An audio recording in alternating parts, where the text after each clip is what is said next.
Berfirman Allah Subhanahu wa taala,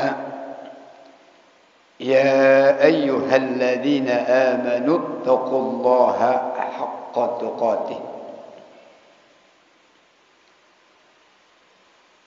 Wahai orang-orang yang beriman, bertakwalah kamu kepada Allah haqqa tuqatih, dengan sebenar-benarnya takwa.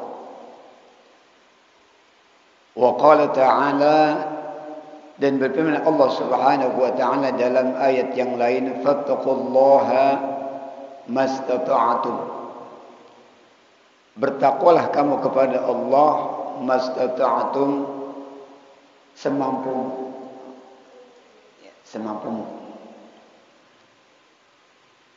Wa hadhihi ayatu mubayyinatun lil muradi min al-ula. Jadi ayat-ayat ini menjelaskan maksud dari kata at-taqwa itu tadi.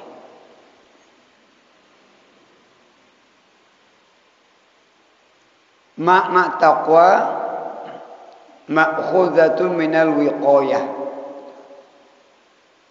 Jadi lafaz taqwa Bapak sekalian diambil dari kata al-wiqayah. Wiqayah itu bisa diartikan menjaga. Ada ungkapan al-wiqayatu khairu minal ilaj. Menjaga itu lebih baik daripada mengobati. Jadi al-wiqayatu khairu minal ilaj.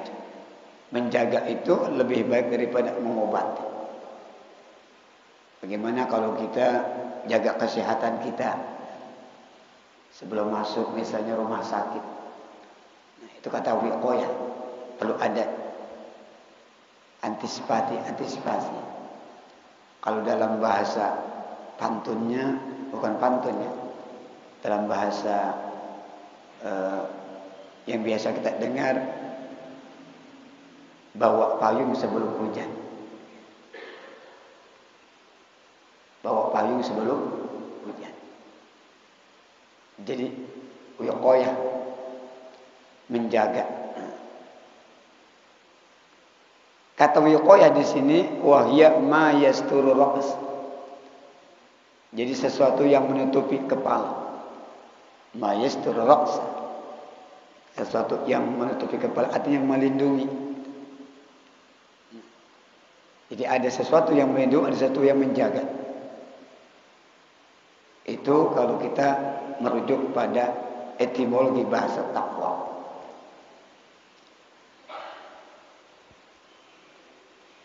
Fahiya ittikhadu ma yakhfadu mimma yakhafu wa yahdhar. Maka takwa ittikhadu ma yakhfadu.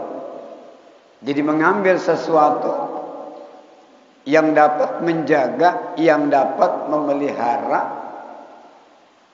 Mimma, memelihara dari apa?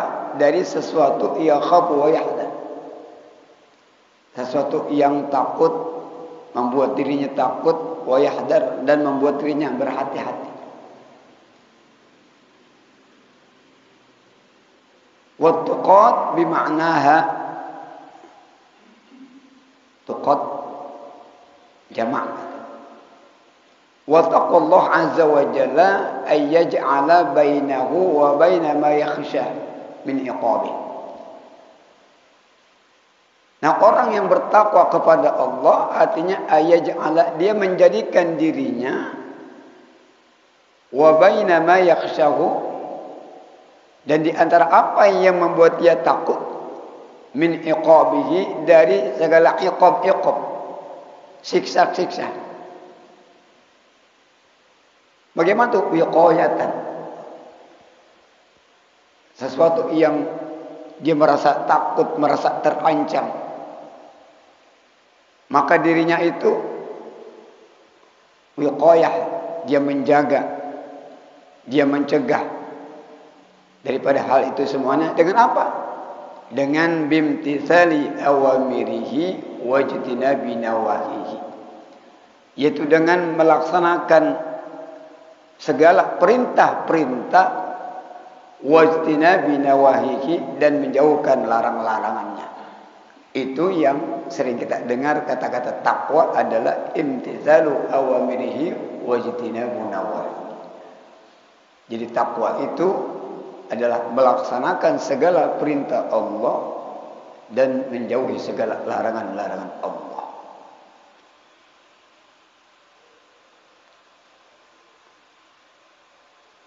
Bapak hadirin dan rahmati Allah, sering kita mendengar kata takwa, namun dalam pembahasan ini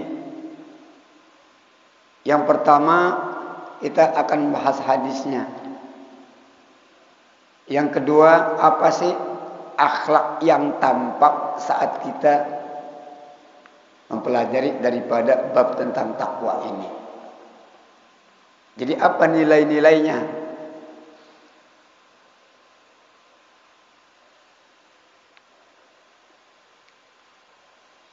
An Abi Hurairah radhiyallahu anhu qala,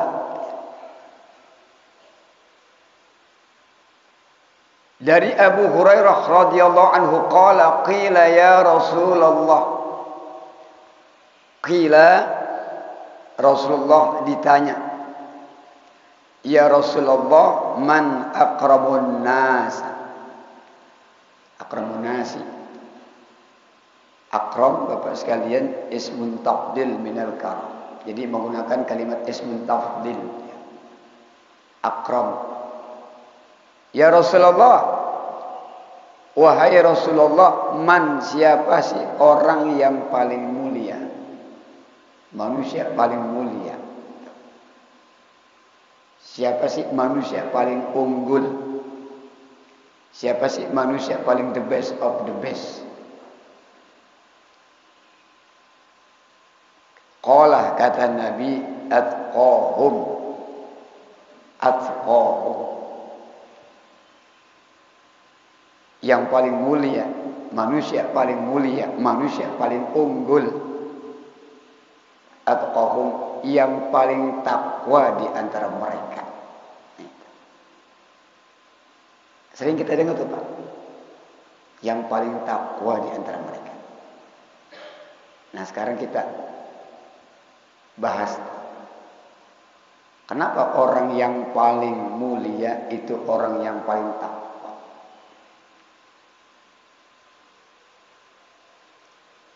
Sebelum kita jauh itu Bapak sekalian, tadi kita sudah memahami orang yang paling mulia di antara mereka, di antara manusia itu atqahum, yang definisinya itu tadi adalah imtithalu awamiri wajtinabu nawahi. Melaksanakan segala perintah Allah, menjauhi segala larangan Allah. Dan ini Bapak sekalian, ternyata orang yang bertakwa itu dalam Al-Quran adalah hamba yang paling unggul, manusia yang paling unggul,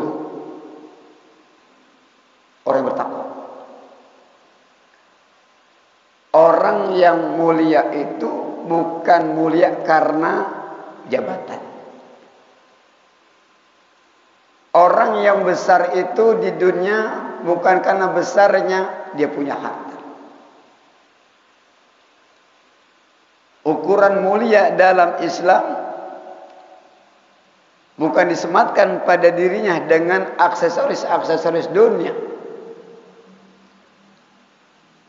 Tetapi di sini yang mulia di antara mereka orang dilihat kesolehannya,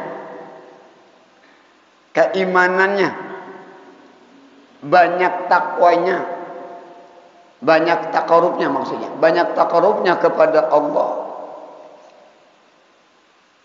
Maka dengan orang yang bertakwa di sini Allah punya sifat namanya Al-Muqaddim. Jadi ismu min asma'illah, nama daripada nama-nama Allah, Asmaul Husna, yaitu apa? Yaitu Al-Muqaddim wal Muakhir. Al-Muqaddim artinya Allah Maha mendahulukan. Allah Maha mendahulukan hamba-hamba yang dikehendakinya. Apa yang didahulukan oleh Allah? kasih sayangnya, rahmatnya, derajatnya, kedudukannya, kebaikannya, kesolehannya. Allah dahulukan itu. Karena sebab apa? Sebab takwanya, sebab imannya, sebab kesolehannya, sebab banyak takarubnya kepada Allah.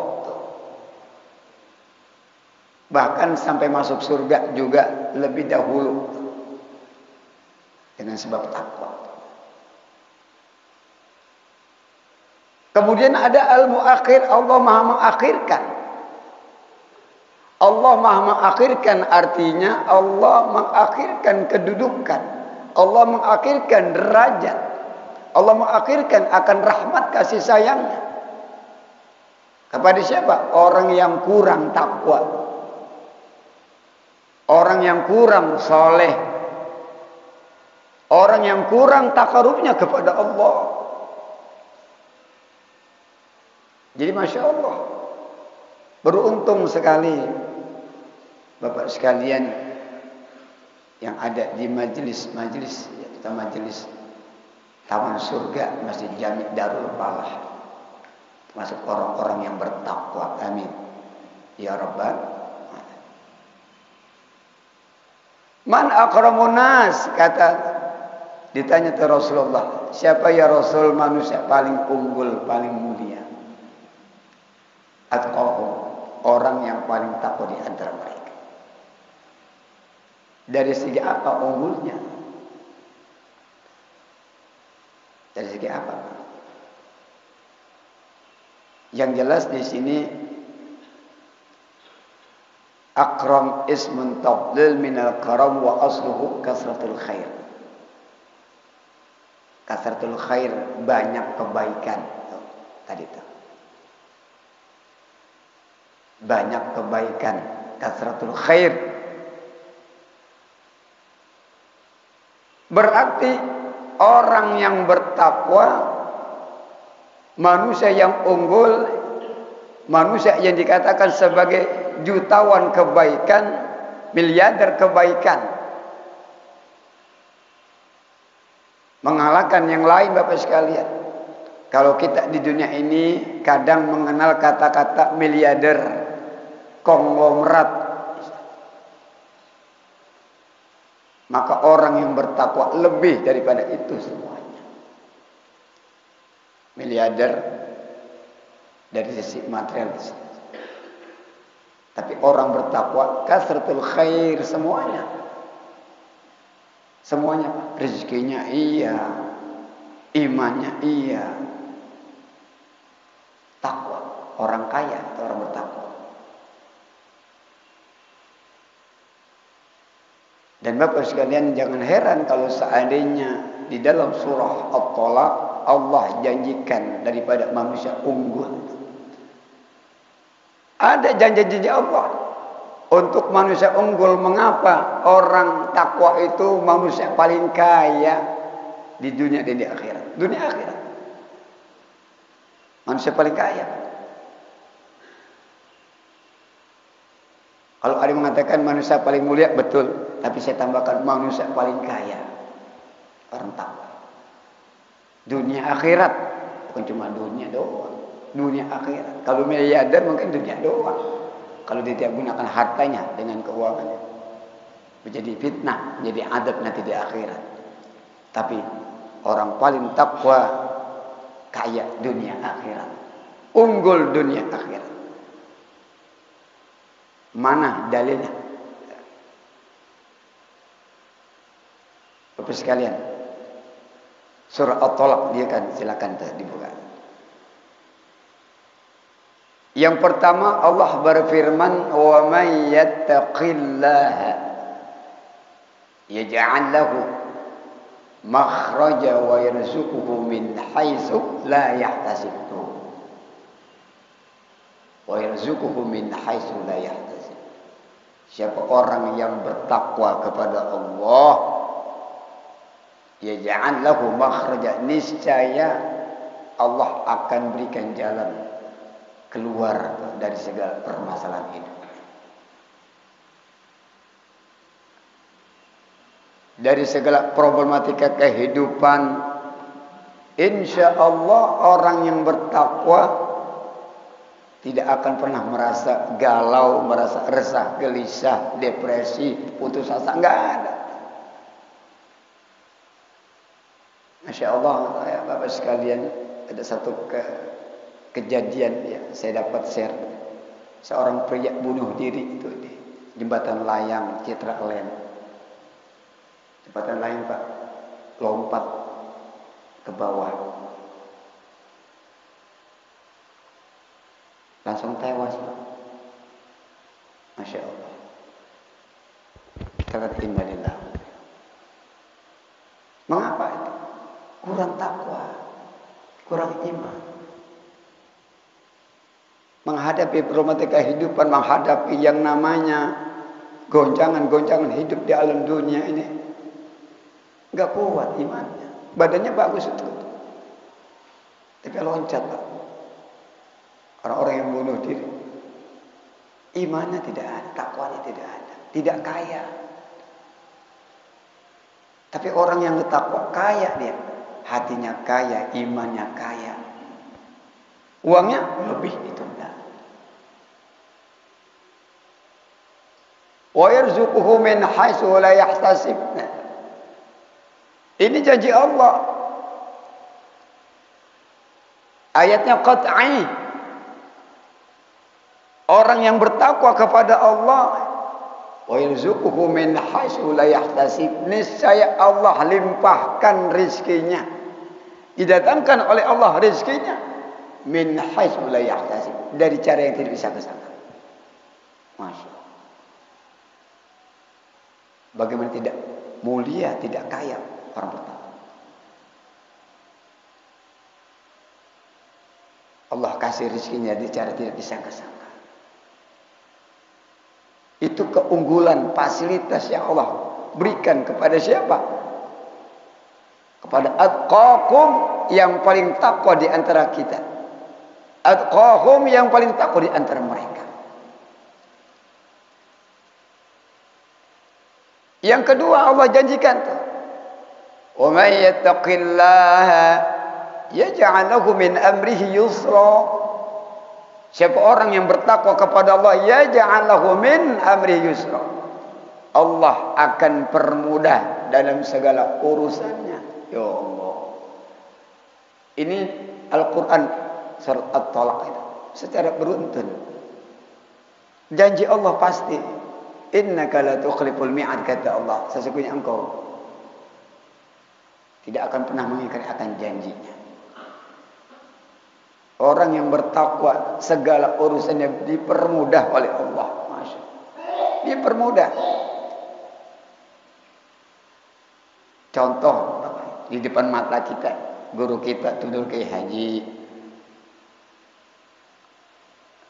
Muhammad Hasbi Fikri. Beliau bangun pesantren. Itu kalau dihitung-hitung 4 miliar. Miliar. Allah permudah urusannya.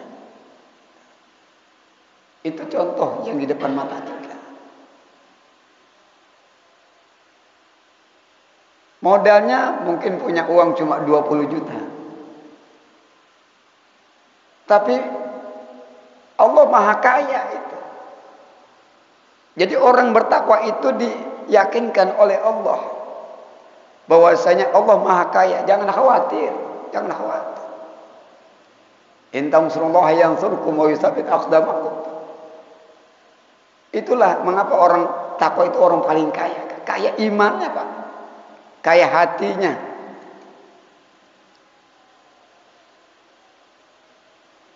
Allah Maha Kaya. Digerakkan tuh. Dari mana rezeki itu? Min haitsu la yahtasib. Para donatur Allah gerakkan hatinya tuh. Sumpah.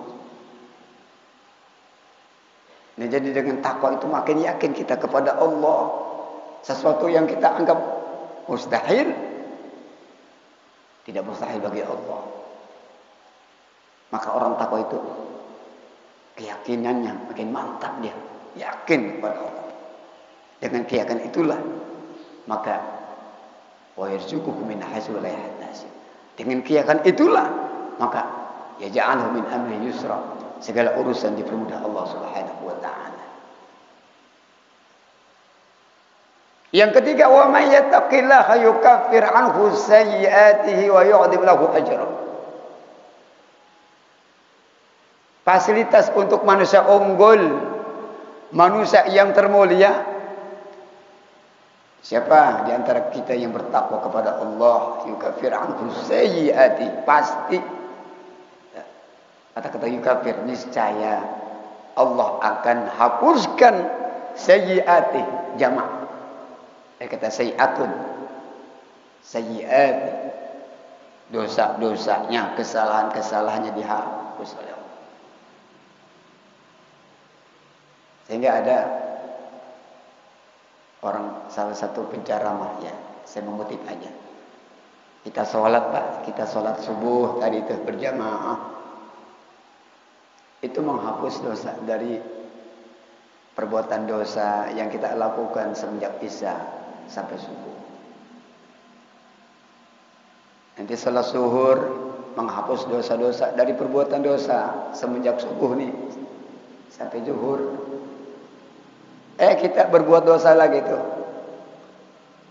dari zuhur dengan asar, sholat asarnya menghapus dosa-dosa kita yang dari zuhur sampai asar.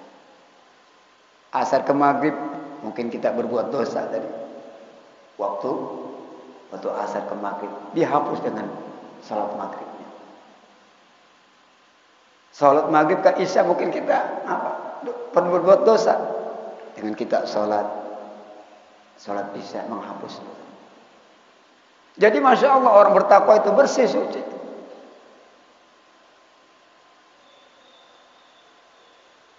Dan ada sebuah riwayat Bapak sekalian, kalau orang sholat itu, contoh orang sholat, maka dosa-dosanya ditaruh, kata Nabi, seperti diletakkan di atas kepala dan pundak.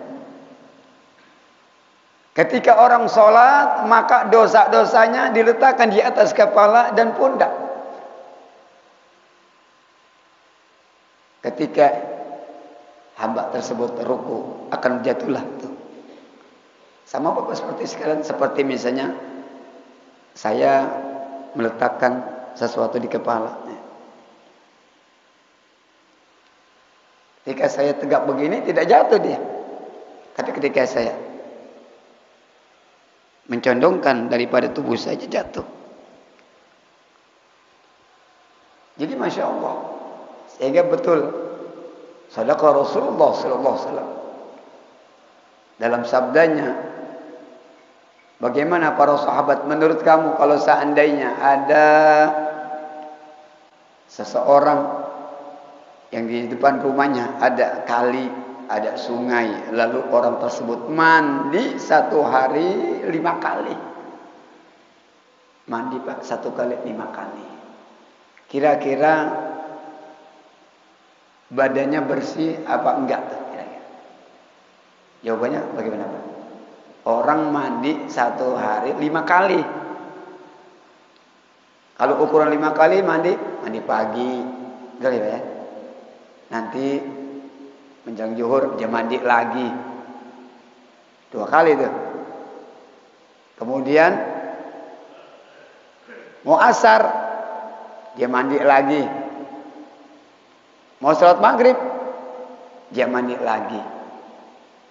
Mau sholat subuh 5 kali mandi, habisin air. Orang kalau mandi sekali, 2 kali sudah tuh badannya sudah bersih. Ini 5 kali mandi dalam sehari. Sampai Nabi katakan, apakah masih ada kotoran yang menempel dari badannya? Kata sahabat, enggak mungkin ya Rasul ada nempel tuh kotoran. 5 kali mandi.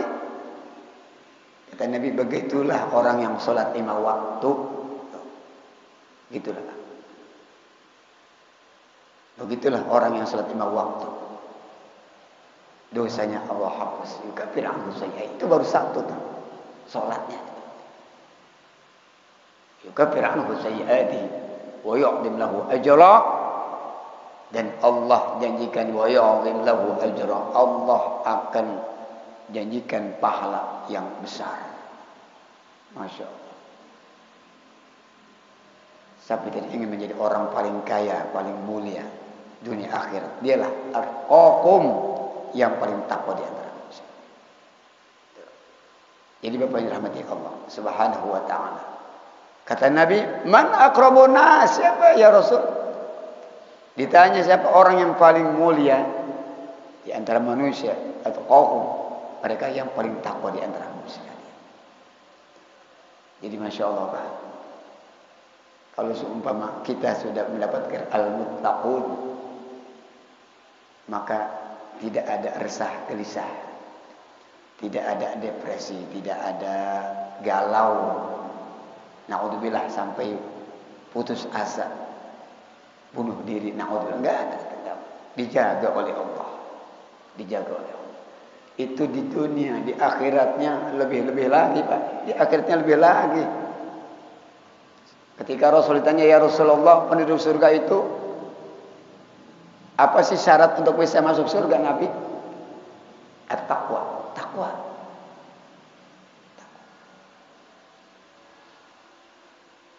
Bahkan dalam surah Al-Mursalat Allah berfirman, innal muttaqina fi dhilalin وعيون وفواكه مما يشتهون كلوا واشربوا هنيئا بما كنتم تعملون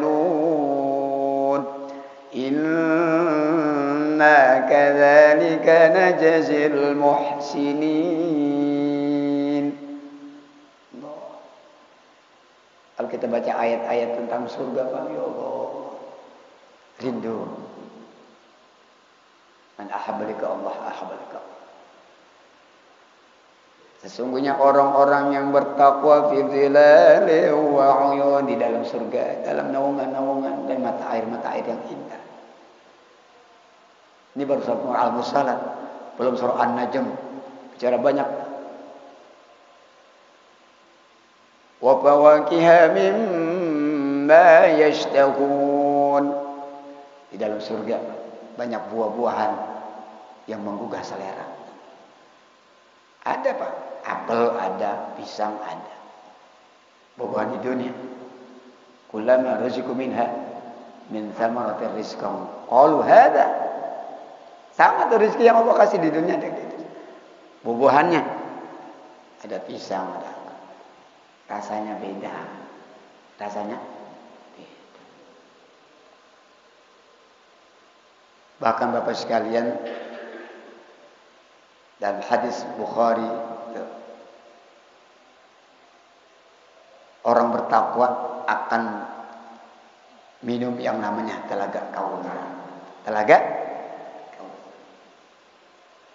Dan itu telaga Kautsar, Nabi jelaskan, haudhi masiratu syahkin wa zawaya sawa. Ma'uhu abyadu minal laban wa rihuhu atyabu minal misk. Wa kizanuhu kanujumis sama.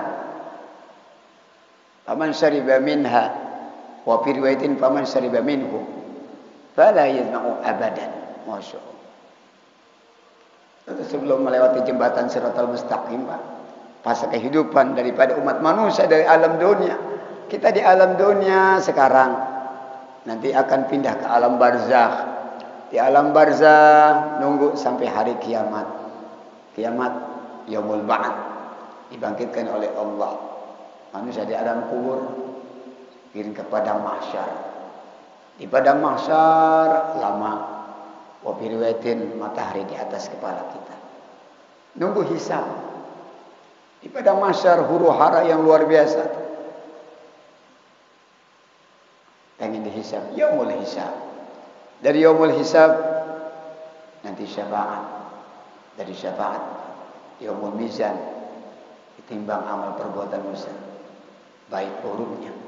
Setelah yaumul mizan, telaga Kautsar. Telaga Kautsar. Telagaku, kata Nabi, masiratus syahrin. Saking luasnya Pak, Dari ujung sono ditempuh dalam 1 bulan perjalanan. Kata Nabi. Dan 1 hari akhirat 1000 tahun dunia. Wa zawaya ay tuluhu sawa. Panjangnya itu haul sama. Ma'uhu airnya abyadu minal laban, lebih putih daripada susu. Wa rihuhu atyabu minal misk. Baunya daripada air Telaga Kaula, lebih wangi daripada minyak kasturi.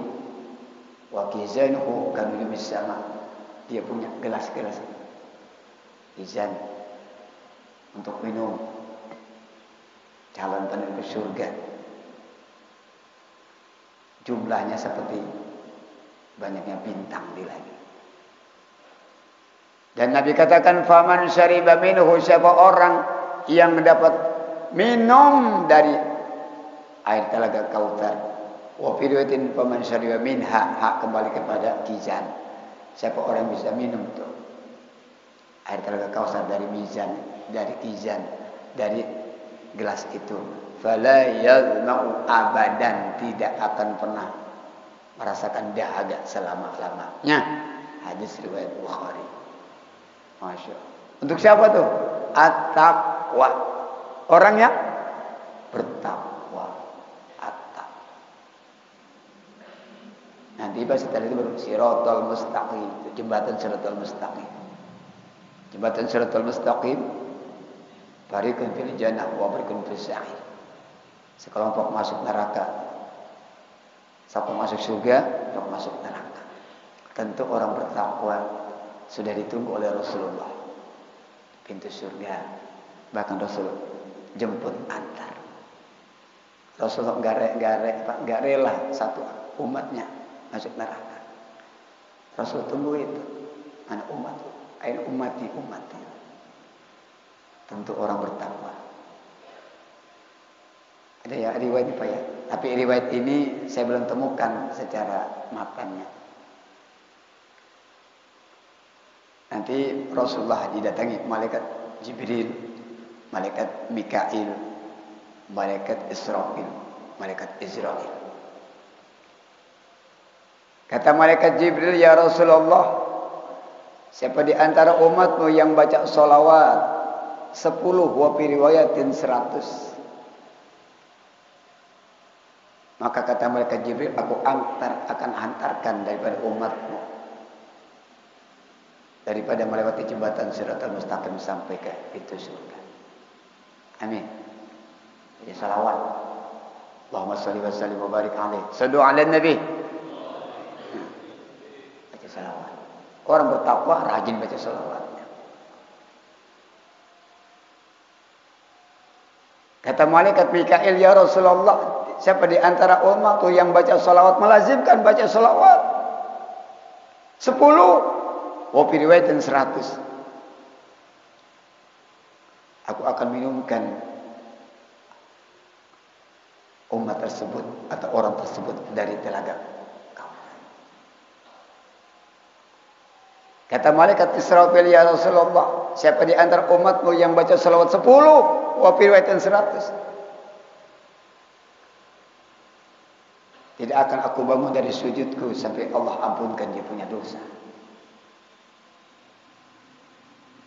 Dan malaikat Israel, ya Rasulullah, siapa di antara umatmu yang baca salawat 10 wafiratan 100, maka di saat dia meninggal, aku cabut ruhnya seperti aku mencabut kekasih-kekasih Allah yang lain. Orang bertakwa. Orang bertakwa. Jadi bertakwa orang paling kaya. Yang paling kaya dunia, paling jutawan. Kalau sematan paling mulia udah pasti itu udah pasti. Orang Nabi katakan mana akramun nas, siapa paling mulia? Karena saking mulianya sehingga Allah kasihkan fasilitas partisipan. Dan insya Allah Bapak semua yang hadir di sini adalah hamba-hamba Allah yang bertakwa. Kalau bukan karena iman Pak nggak bisa nyampe sini, nggak bisa. Kalau bukan karena takwa Bapak nggak mungkin Pak bisa duduk di rumah Allah ini sampai mau dengerin ngaji. Itu kan apa? Sudah Allah kasih rahmat dalam diri Bapak semua. Dikasih rahmat Allah. Dapat rahmat Allah susah. Kalau udah orang tersebut bangun, biasa bangun jam 3, lalu enggak tidur lagi, Masya Allah, itu udah rahmat. Luar biasa. Jadi Bapak sekalian, nah yang terakhir Pak, apa sih akhlak yang tampak setelah kita mempelajari akan bab takwa ini apa? Tadi takwa dengan definisinya, segala mazaya, keuntungan-keuntungannya, fasilitas-fasilitas Allah kasih. Lalu apa akhlak yang tampak yang bisa kita aplikasikan dalam kehidupan, yang bisa kita implementasikan dalam kehidupan setelah kita pelajari kali daripada bab takwa? Minimal ada dua. Yang pertama Bapak sekalian, seorang hamba harus meyakini bahwasanya kehidupan alam dunia bersifat sementara. Seorang hamba harus meyakini bahwasanya segala kenikmatan dunia mata'ul ghurur. Nikmat yang sifatnya al-ghurur, menipu. Semu.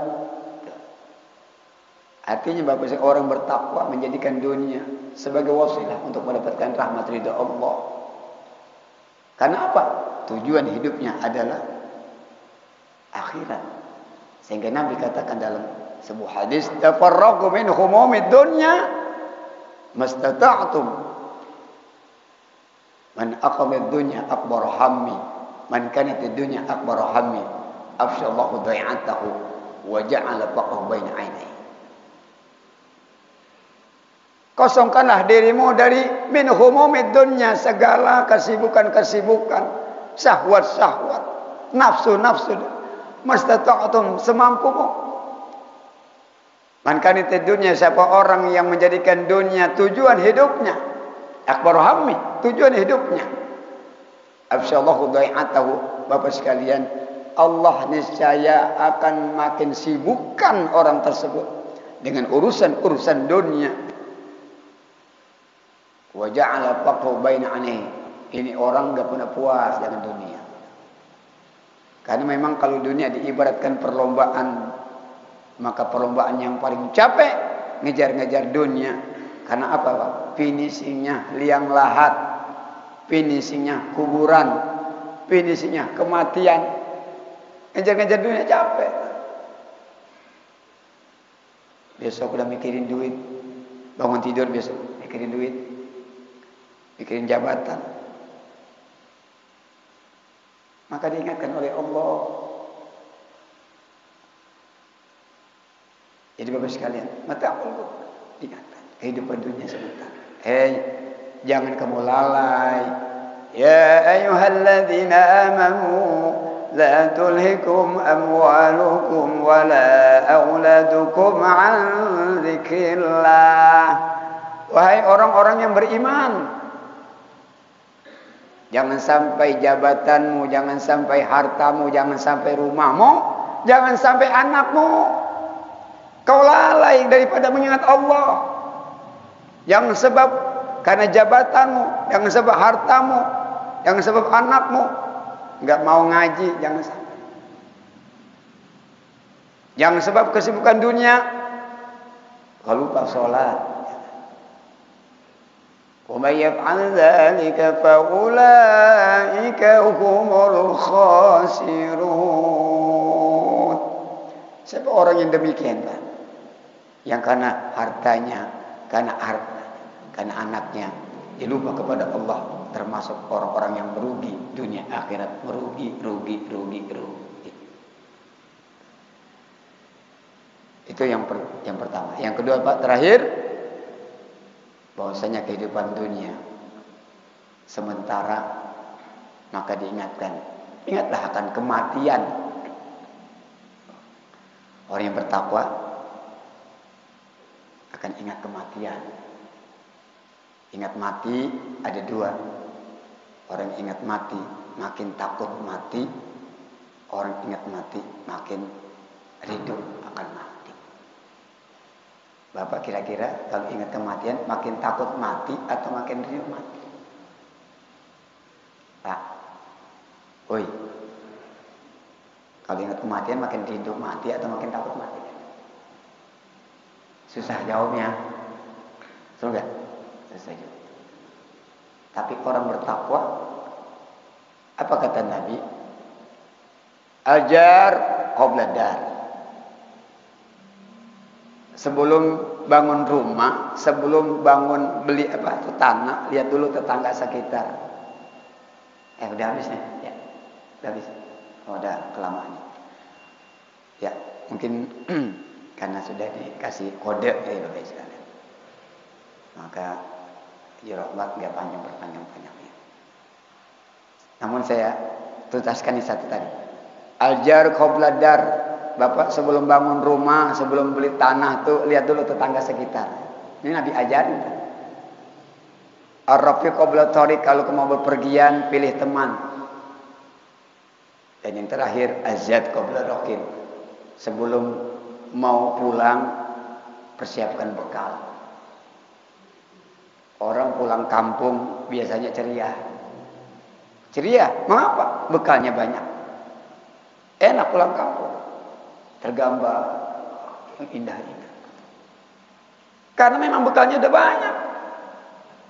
Uangnya cukup, ada kendaraan. Semua akan yang dikasih nanti di kampungnya udah ada. Tergambar. Orang beriman pun pulang dengan senang. Gembira deh. Mengapa? Udah disiapkan dirinya dulu dengan amal-amal soleh itu tadi. Dia sudah akan bertemu rindu dengan Allah. Sehingga Nabi katakan ma'al ahabbalika Allah lika ahabbalika. Siapa orang yang rindu bertemu dengan Allah, Allah rindu betul. Karena sebab dia rindu kepada Allah, dia siapkan untuk bekal pulangnya itu tadi. Dengan amal-amal soleh, dengan takwanya. Khairuz zad at-taqwa. Sebaik bekal adalah takwa. Maka ketika pulang dia tersenyum, dia sangat gembira. Itulah orang bertakwa. Wassallallahu ala sayyidina Muhammadin wa ala alihi wasahbihi wasallam. Alhamdulillahirabbil alamin. Al-Fatihah.